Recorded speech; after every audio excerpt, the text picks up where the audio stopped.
This video is for the Colorado GOP and podcast bros like Ben Shapiro, who think that reading one politically biased article makes him an expert on everything.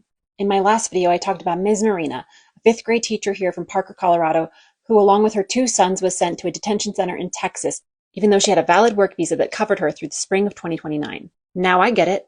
This looks really bad for you all, especially because he promised he would only be going after the worst of the worst, dangerous criminals and drug dealers, not school teachers and their children. Yet here we are. And it's starting to make national headlines, so of course you all are in damage control mode. But this is some bigoted and brainwashed bullshit. And from libs of TikTok, as if that's a serious source of credible information, in multiple articles I've read about this situation, and believe me, I've read many, she is described as being released from ICE custody after being detained upon arrival to the country, and released on her own recognizance. One can assume that's because they didn't see her as a danger.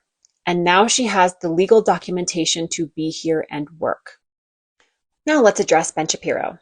This highly polarizing and very biased article title doesn't give all of the information. And I question the credibility of the source that it comes from after reading all of the other information about this. But here's the glaring point that Ben Shapiro missed about all of this. This is Global Village Academies, the charter school that Ms. Marina worked for. They boast a, quote, diverse student population and staff with native-speaking teachers coming from all over the world, unquote. So that's why Ms. Marina was uniquely qualified to be a Spanish teacher at this school.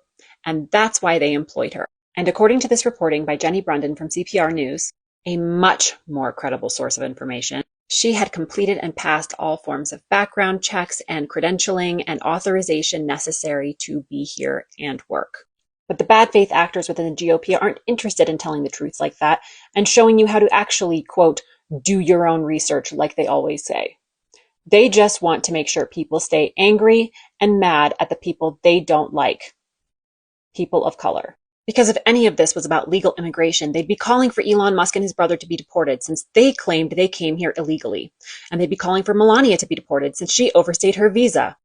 But they aren't, and they never will, because that doesn't fit their narrative. So Colorado GOP and Ben Shapiro, consider yourselves fact-checked.